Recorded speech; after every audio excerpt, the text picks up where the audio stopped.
ஈரோடு மாவட்டம் பவானி நகர் பகுதியில் காவிரி ஆற்றில் வெள்ளப்பெருக்கு ஏற்பட்டுள்ளதால் கரையோரத்தில் வசிக்கும் மக்கள் அவதிக்குள்ளாகினர். மேட்டூர் அணையிலிருந்து திறக்கப்படும் தண்ணீரின் அளவு அதிகரித்துள்ளதால் காவிரி ஆற்றில் வெள்ளப்பெருக்கு ஏற்பட்டுள்ளது. இதனால் தாழ்வான பகுதிகளில் இருந்து மக்கள் வெளியேற்றப்பட்டு வருகின்றனர். வருடம் ஒருமுறை இப்பகுதி மக்கள் வெள்ளப்பெருக்கால் பாதிக்கப்படுகின்றனர். ஆனால் அரசு தற்காலிகமாக மட்டுமே நடவடிக்கை எடுத்து வருவதாக மக்கள் கூறுகின்றனர். மேலும் நிரந்தர தீர்வு கேட்டால் 10 கிலோமீட்டர் தொலைவில் தங்களுக்கு வீடு வழங்குகிறார்கள், அது தங்களது வாழ்வாதாரத்தை பாதிக்கும் என்றும் பாதிக்கப்பட்ட மக்கள் தெரிவிக்கின்றனர்.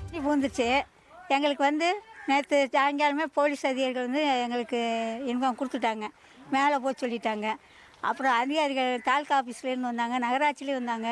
எங்கள் வார்டு கவுன்சிலர்களும் எங்களை எல்லாருமே பாதுகாப்பு கொடுத்துக்கிட்டு இருக்காங்க. எங்களை மேலே போக சொல்லிட்டாங்க. எங்களுக்கு ஸ்கூலை இது பண்ணியிருக்காங்கங்க, ஏற்பாடு பண்ணியிருக்காங்க. இப்போ நாங்கள் காலி பண்ணிவிட்டு ஸ்கூலுக்கு போகிறோங்க.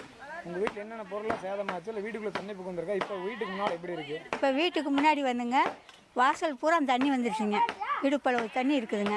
இன்னும் வீட்டுக்குள்ளே கொஞ்சம் புகுறலை,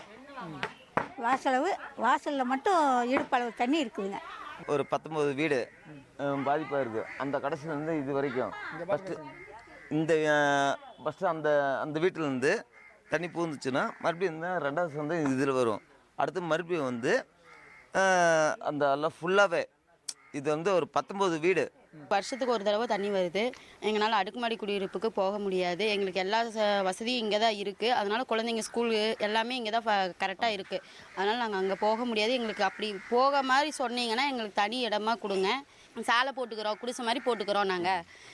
நாங்கள் தனியெல்லாம் அங்கே அடுக்குமாடியில் போய் எல்லாம் இருக்க முடியாது. வயசானவங்க குழந்தைங்க எல்லாம் இருக்காங்க. அடுக்குமாடியில் போய் இருந்து ஏதோ ஒன்றுனா என்ன பண்ணுறது? அதனால் நாங்கள் தனி இடமா எங்களுக்கு கொடுத்துருங்க. குடிசை மயிலமாடியில் கொடுத்துருக்காங்க. ரொம்ப தூரம் இருக்குது. அதாவது ஒரு 10 கிலோமீட்டர் மாதிரி இருக்குது.